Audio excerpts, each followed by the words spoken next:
Afrika yenu. Ufala washa kueleza. Ndio tunaita platform kana ya pisa. Yiko okay. Platform sino fana me china lodi.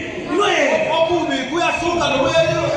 Vanhu oyobubi yahamba. Vanhu vamari vosala vachiro kufatsa na mwari. Abantu bekankulunkulu basala lamusisa lokulunkulu. Vasina zvinova namativi. Kube na indo yabambayo. Afrika.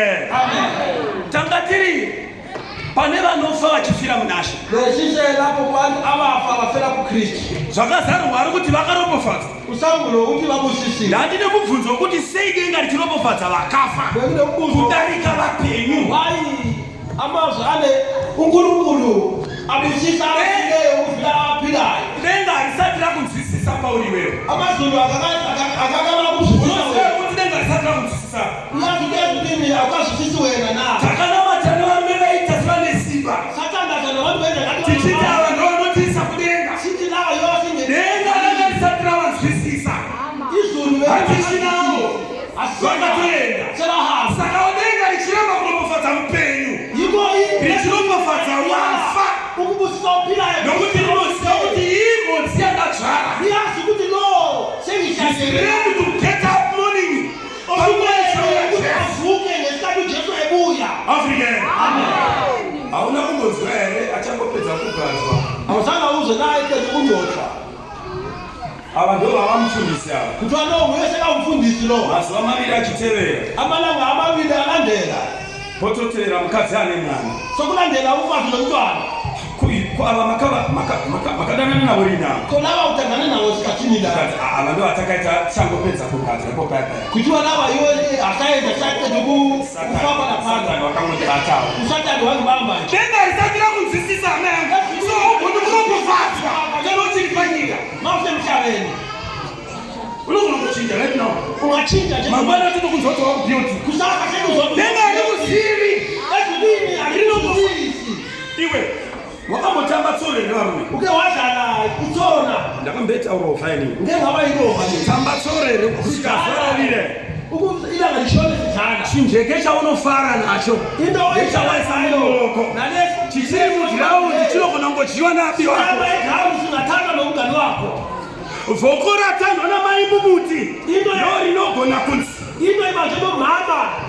Iri rakudyiwa nababa. Kuthiwa yiyo lokhu ingadliwa nobaba. Kana richiri mumuti. Malisehlahleni. Usafara uchiti mavho amvuka. Ungajabule ukuthi hayi into yami igcwele kakhulu. Vakomana vachibva kuchikoro. Abafana bafuna esikoleni. Vakangona kuti pemba panalana. Angabona nendlela Vari kuposhera dombo riri kudonha achitoro chimhongo achena. Iche wathatha bahamba nalo. Harisati richiri apo. Angeke lisaba lapho. Asi riri mubhaketi muupfumo. Kodwa lisebhaketi. Ndo riri kuvira kudyiwa nani? Yine limele kudliwa nobaba. Ndo zvakaita munhu naMwari. Kana uchipanyika. Denga harisati rakunzwisisa hama yangu. Ezulwini akakuzwisisi masemhlabeni. Unogona kuita munhu waMwari usati wabuda muno munyika. Ungaba kuti uNkulunkulu ubula. Kungonzi muparidzi ningabuda netraki aenda kuMozambique. Andodzimwa nezveufrezi. Mali wani waphuma ngetraki waye Mozambique usekabe. Kungochinja kwezvo. Sekachisa. Munhu wakabva achipisa panapa. Umuntu wasuka eshisa manje. Denga harisati rakuziva. Amazulu akakuzwisisa. Saka wakaropofadza anodini? Anofa. Achifira munani? Ofira Kristu. African. Wadzisisa kuti wasati wasikava nedengere. Uzwisile ukuthi izwi lingalikakuzwisisi. Uri kuyeuka here mutumwa paro mazvoafrica pawinterview achiti Ukukhumbula naye uIntervet othi no ndikangowana hangu vanokwana mupi ningathola abangena esandleni kuphela. chirevo icho chiya chainetsa kudzisisa Ndo zvaingeita Petro kana Jesu kuti ishe zvinorereisa havasi kunzwisisa takatsinganzwisisa kuti vari kutaurwa vashanu ava mutumwa unoti kudii kuvhangeri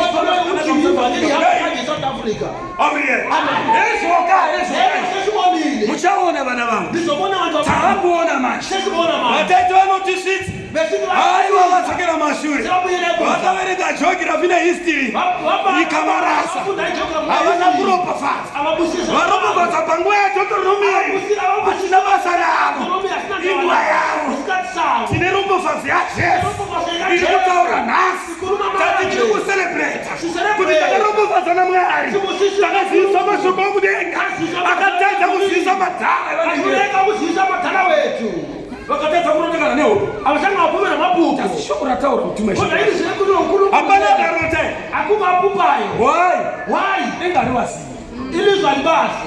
Ufana waje kwele. That group, that group, where group from? Psalm 116. Yes. Verse 15. Yes. Kuomba kwa munhu wakabatsirwa kwazvo naJehovha. Right. Chinhu chinokosha pamberi paJehovha. Chinhu chinokosha pamberi paMwari. Ndiro ibalulekile paNkulunkulu. Ndirwo rufu rwavatsvene vake. Ndirwo rufu rwani? Rwavatsvene vake. Kufa kwabangcwele bakhe. No chinhu chinokosha pamberi pake. Ndiro ibalulekile phambi kaNkulunkulu. Unoziva kuti Mwari anokosherwa nezvinhu zviviri bedzi pamunhu. Uyazi uNkulunkulu ucapelwa nezinto ezithi kutendeuka kwomunhu wanga arasika, ukuphenduka komuntu bealahlekile, nokufa uri munashe, nokufa ndozvinhu zviri kudiwa neMwari pamunhu. Ukadaro watokunda. mauyenga kanje kunqobile. Kufanira ngazvikuenesa. Mwari haana zvimwe zvaanoda panyika kwauri. uNkulunkulu akhe azikho ezinye izinto azithanda emhlabeni. Unokudaisa izvozvo izvo. Uthanda lezi Kana waviringa ukazwisisa, mweya waMwari ukabata mauri. Umngcwele wahlala kuwe. Jehovha Mwari watofara kuti uyu uJehova sekajabula ukuthi wena ndiye mumwe wami uyu. nguyo omunye wabanye. Kufanira ngazvikuenesa. Wakaropofadzwa anofira munashe. Ubusisiwe nokuti Ishe anoti ava ndorufu rwavatsvene ndozvinhu zvinonifadza. lawa yiko kufa kwavantu abangcwele yiko kungujabulisayo. Icho chinombokuchisa kufa chii? Okusabisa ukufa yini? Unoziva here kuti kana munhu oda kufa Yazina ukuthi wena unoteverwa nezvivi zvakawanda. ulandela nezinto eziningi, izono eziningi. Vachaverenga hanzi mabasa avo anodii? Umseki yabo uyabalandela. Unopedzisira mava kutidanira kusina maadresi. Uzoceda sawusibiza lapho kungela address. Munhu aakurwara. Umuntu sekagula. Pane pandomboona pashira papiko muri kuya papi tireinotaurwa namai kupi kandavo papi pane chikwangwani chakanyorwa kunzi muprofita webhinga. Lapha kubhaliwe hapana adresi. Akutya kufa. Unombotya kufa nokuda kwei? Usabe ukufa ngani? Awubike ropafadzo yako yeyaDeuteronomy yaya. Izibusiso zakho zekaDeuteronomy. Mota dzako, imoto zakho, ng'ombe dzako, inkomo zakho. Kuti uya panapa panototi andina nguva. Ukuze lapho ndakunesikhathi. Vanhu vatoya panapa vashoma pane vasasa. Abantu abazela vachimhanyirana neropafadzo yani yavo. Chema ibusiswa kwabo. Rega ndikuudze ndati ropafadzo yani iyo. Ibusiso leyo yaDeuteronomy iyo. Paunofa hama yangu, hama dzako ndozotanga kana iri benzi ndo yavo. Isihlobo zakho iyo yeye watoramba naye ndiye anotanga kutora. iyo aqala ukuthatha. Ndini babasu. Yini ubaba? Mungandipa chinhu chitoko iyi. Unotanga kutora chi? Baba mukuru waiti vane zvipambo vanova ivamo. Taura kuti benzi ndeyavo. Yaikukanganisa kunamata. Ichikukanganisa kusangana naMwari. Uchinonoka kuya pachechi. Ungabambisi kahle sesondo. Nokuda kwepfuma yako. Ngenxa yemoto wakho. Shoko rati hauna kuropofadzwa. Ilizwi waropofadzwa panguva yazvakazarurwa. ubusisiwe esikhathi ndo sekade. vanofa vachifira munashe. Ivo abafa vafela kuNkulunkulu. Kufanira vachikueresa. Famba nebhuku yangu shambani. Nguva dzangu dzekupera. Zvakazarurwa 16. Yes. Verse 15. Right. Tarira. Ndinouya sembavha. Vakaropafadzwa unorinda. Right. Unochengeta nguo dzake kuti arege kufamba asina kupfeka. Right. Vaone nyadzi dzake. Yatopera. Inda pane imwe group vakaropafadzwa vanodii? Vanorinda. Vabusisiwe. Kurinda ine munhu pasi futi Indawo yoyo. yekulinda Pane vanhu vari kurasika. abantu abalahlekayo. Vapostori vaAfrica vari kurasika nenyaya dzekurinda. Afrika bayalahlekana. Unoziva iwe? Inda unoverenga Johani 11. Abo ebalo Johani Pane 11. nyaya yaRazaro. Kune ndawo yakaRazaro. Kufa kwaRazaro. Ukufa kwaRazaro. Hanzvadzi dzaRazaro dzichitumira shoko kuna Jesu. Vana Maria naMarita. Vafaki zvikanzi Ishe uyaye anodikama nenwadi wafa. wena usakafile. Uchiverenga Bhaibheri rinotaura kuti from Bethania Libana ukuthi from Bethania to Jerusalem papa 2 kilometers chete. Ekule 2 kilometers kuphela.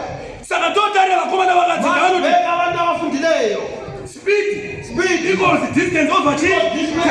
Ukatarira distance 2 kilometers, ukatarira speed yaJesu pa 2 kilometers 4 days time yako. 4 days time yakhona. Unozvitire Jesu Uyabenzela lokho. kuti mumbofana kutenda. Ukuthi ke lokukhola. Vasingatendi mufane kutofa zvachose. Abangakholelisi. Amen. Kumirira hanzi vakaropofadzwa vanorinda. Siwabela. Amen. Luka 12 verse 15. Luka 12 verse 15. Jesu arikutaura kuti Ujesu vakaropofadzwa uyu muranda achaita achiita zvaanga achingoita Ishe wake kusvika asvika kuze inkosi yake ibuye asingachinji. angachinji. kufara kwazi kwemeleza. Vamwe pakatoparadzana chechi papa. Abanye lokhu bashuka Chechi yazo katenda kuyeka. Ingozi eqiniso yama yodwa. Pakatotanga kutotengwa madhazeni echingwa mumba. Tsali ukuthela amadazeni esingwa endlini. Toregerei nokudya chingwa. Ndasekela nokudlisingwa. Hayi, zvakangofana nezvi. Kuthiwa hapi afana. Zvakafanana nezvipi? Kufana ukuphi? Unoziva vanhu vanotora zvinhu zvomubhaibheri vachizviita kunge tsumo yakare. Abantu bathatha into zeBhayibheli bathatha ngathi into zakudala. Akambonzwa mumwe mudhara wokumusha kwedu. Uzokuthi umadala wasekhaya. Takaungana pakeya. Masimele kuthi kwezabantu kudla. Yararai mose. Thulani nonke. Vakuru vakati. Abadala bathi Chipafurira uchakodzwa. umuntu onikekayo uzomsiswa. Unotukuta zviso mubhaibheri savakuru wena. Yakhuluma kusosonodza bhaibheri kuriita vakuru. Ukuchinja iBhayibheli ukulenza abantu abadala. Amen. Wakaropofadza unorinda. Ubusisiwe omelayo. Kumbonzwa musoro. Kanzi musoro wanyanya. Kuti hayifanele seyikuhluma. Kumazi baba. Iseke yakwazi baba. Apedza pana ari kutoimba akatanga kumabvasiwa achiimba zvenharo ari kuti Jesu achave zvenharo kwaari. Akuno Jesu aze nengani. Zvokuti ukamutanga paTV mova mwanasikana anoimbawo. Ukuthi noma ubheka DVD anoimbawo. Zvenharo akangogurwa chete kumbo. Mashaya ukubeka. Hakuni kurinda. Nyaya kurinda ine nharo. Ina kurinda kumela ine nkani. Hatidzokere pana John 11. Masibele ku John 11. Marita achimhanya. Marita ikijima. Anza kuti Ishe auya. Uzuti ngosise kabuyile. Akamhanya akati Ishe. Wakijima. Dai mamuri pano njanzi yangu yamuka. Wakona usisome kavukile. Jesu akati kwaari, Marita, hanzvadzi yako ichadini? Ichamuka. Jesu ati ubhuti wako uzovuka. Rega uze zvakataurwa naMarita. Umabuze uthi ukaiverenga nyaya iyo unonzwa nazvo ndozvikura savazhinji. Ungayibala indaba leyo uzothi kulahla abaningi. Hanzi Ishe ndinoziva kuti ngosinyazi ukuthi uyu uchamuka panguva yekuzomuka kwavanhu. Uzovuka. Atorasika mukuru, atorasika silabhasi yacho. Atobuda. Jesu ari kutaura kuti nawu ari kumuka Lazaro anomuka. Jesu uthi manje uzovuka. Ndozvakandinonodza ndaimona kuti baba vangu vakudzwe. Ekula uNkulunkulu adunyiswe. Muye mutende kuti ndakatumana nababa. Ngithiwe uNkulunkulu. Marita hazvina kupinda mari. Marita akazangene kuye. Zvikanzi ndinoziva kuti uyazi ukuthi achamuka panguva yekupedzisira. Azovuka ngesikhathi sokugcina. Amen.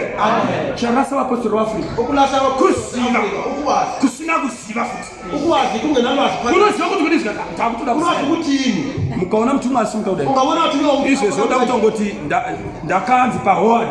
Ungabona sakubuda hayi Ungabudi nyaya yako yechimari. bekuthi indawo yakho. Yiko nabona futhi usho umuntu. Kuziva kunorasa munhu. Kuziva kusina mweya wauni. Kunorasika.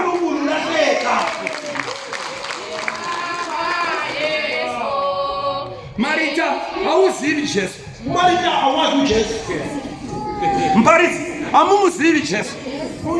Munomuziva. Hanzi nhasi Lazaro ari kumuka. Namhlanje uLazaro uyavuka. Marita ari kutodzokiwe. Panodinesa mani. Ari kutodzokorera futi. Jesu anozama rabudisa misodzi kutochema. Kutochema Jesu. Seiko munhu asina mweya wauni. Ari kutaita kunzvisa zvandiri kumuudza. Amen. Kuti Lazaro ari kumuka. uLazaro uyavuka. Iye watova mberi kare. Yereseka pamberi kudala. Zvikanzi mutumwa ndozvaanogara achingotara kuti ndakanyorera vana vari kumayunivhesiti. Ndozvaanogara achingotara. Unokhuluma khona. Ndozvakarasha gurupu rose. Unokhuluma abanye bonke kuziva. Ulwazi. Kusina kuziva. Kungenalwazi. Imba isina denga. Indlu ingelayo ichanti phezulu. Afrika. Amen. Pese shamani. Ngoya ngiri kufamba. Zvakazarurwa 20. Zvakazarurwa handomatongo vesi muna Verse 6.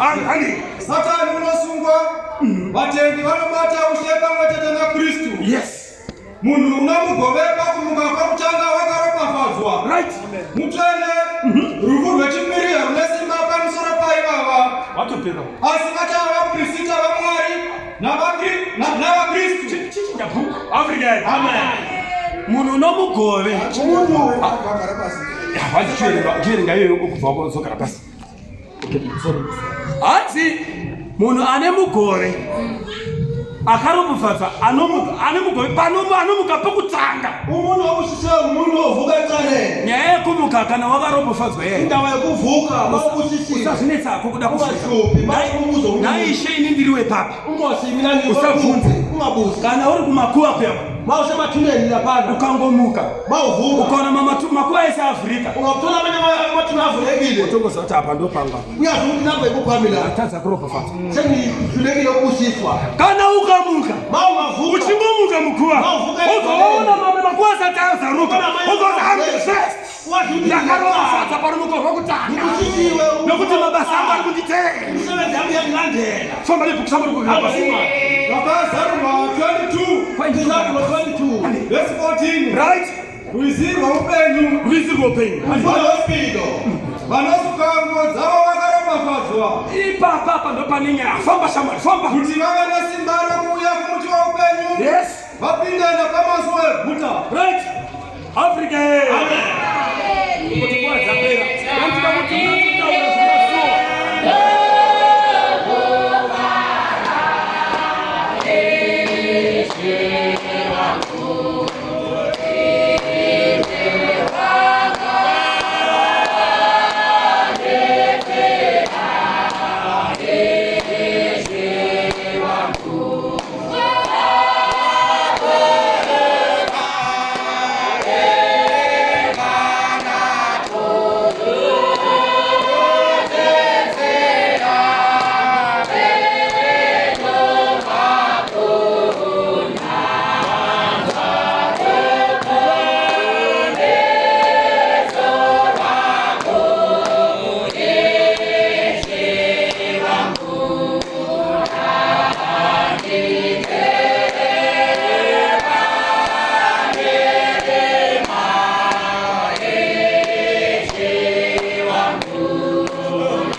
Afrika yetu. Fala mashemweneso. Zakaipa ngasipe. Okubi makuphe. Moyo ube nichi? Undi nzweudi. Undi nilele. Ndoba takutoile pa. Niko lapho siyakho. Wakaropo fata unosuka nguo zawo muna. Siwe abafaka impahla zabo. Unezishana. Unoziva ere kuti pane vanhu vanoda kuuya vachizosuka nguo dzavo. Uyazi kunabantu abafuna ukuza chinonetsa pavanhu. Into ehlupha ebantwini. Munhu haadi kunzi uri mutasi. Umuntu akafuna. Haipapo matokona. Umuntu obona. Nyangoka muzwa achireva nyaya yake panapa. Noma uzwa. Muyamuchena unotambura naye. Chasi haadi kunzi mutasi. Into angayifuni ukuthi uyabona. Nokuti ivo vanonditi. Ngoba wathi agona ukuthi ini ndinoti. akafuna ukuthi yena ngithi. Nokuti ndinoti. Ngoba abantu banithi Ndinoroya. Agona ukuthi ini andichadi kulini. Chasi ngati munhu kuti unzi iwe uri muroyi. into angafuna ukuthi Iwe uri mhonge. wena Nozisikayi. yiko ungafuna umuntu. Asi yari mutata. Kodwa umuntu obonayo kodwa. Abriyeli. Asi manje shoko raJehovha rati. Izwi laJehova Wakaropofata. Abo vanobuya nenguo dzavo namagamenti avo achizosukwa muropa rekwaya. egazini lemvana. Bishop, Ubishop. tikada kuti ezvinezvi vanhu vese ngavayozosuka nguo Sisi dzavo. abantu bonke mabaze bazoshanda impahla zabo.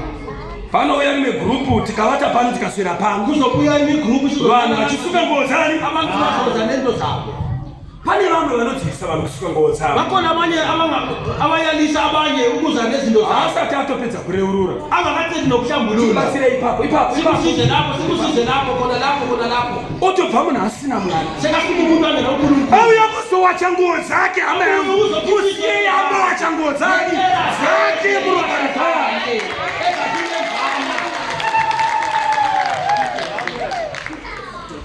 Ndarwadziwa moyo ndinzwa Bishop achiti varumangu sina. Pakusaka vakadzireka. Havana chokureva here.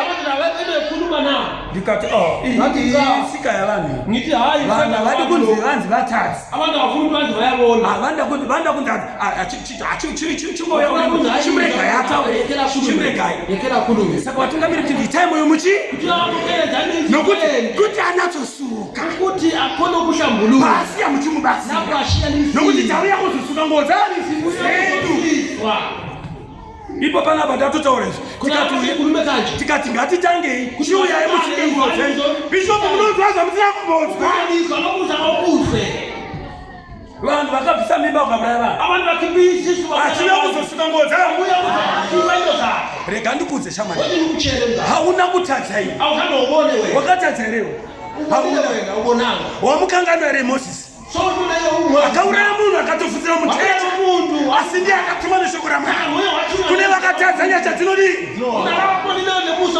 Wamukangano here Dhavhidhi. Shamwari yaJehovha akatonyinga mukadzi waUria. Akatourayisa murume wachihondo. Hauna kutadza iwe. Hauna kutadza hama yangu. Hauna iwe. African. Wakanga maire Simoni naLevi. Wakanga vane hasha varume vane hasha. Wakadana masheka maisi. Chikanzi endei munodzingiswa. Ndokusvika kusanga. Ndokutanga kuvatsadza. Vachiuraya vose. Vakomana vaiva nehasha.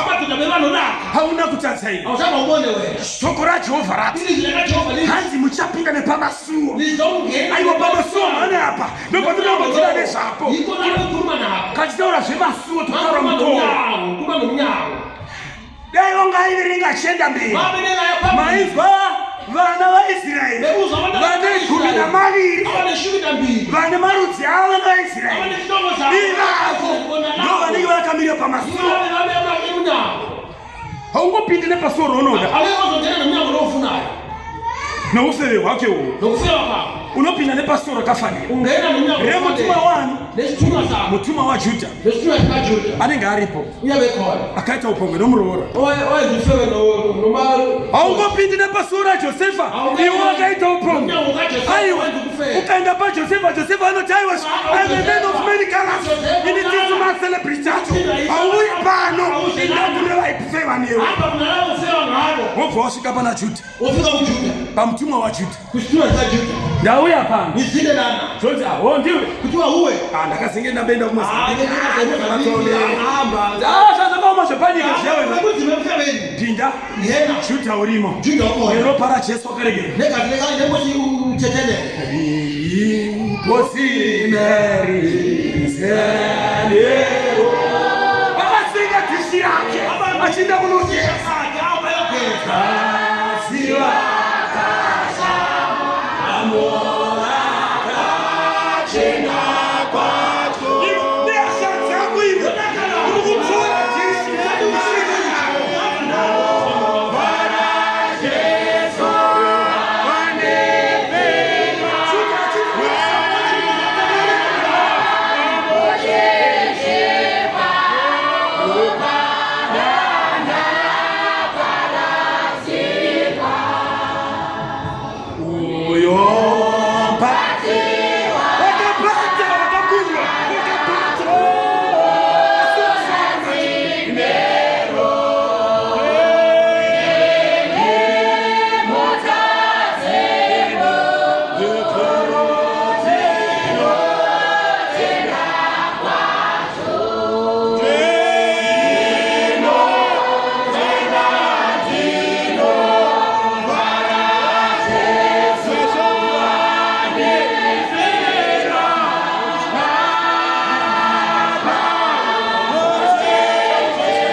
Mamone unokuita basa rekuona ona zvisha uchingofusura kozvako zipache zvako neni mutatsi mukuru tinofara nokupinda nguva dzangu dzatopera Afrika unopinda nepasiwo haungopindi nepasiwo raunoda vana vavaisraeri vane vakamirira vakati ndiani wauya uyo zvikanzi tarirai mwanasikana Afrika uchipinda nepasiwo rakafanira mabazani ako rine vamwe vakasuka nguo dzavo muropa regwayana vakaregerera unonosvika nepasiwo rani pane vamwe vakadzi vanosvida kunyange vari mumagemenzi vanongosvida vanongozvitora muviri wavo kungonzwa kungoyada so unopinda nepasiwo rajosefa macelebrity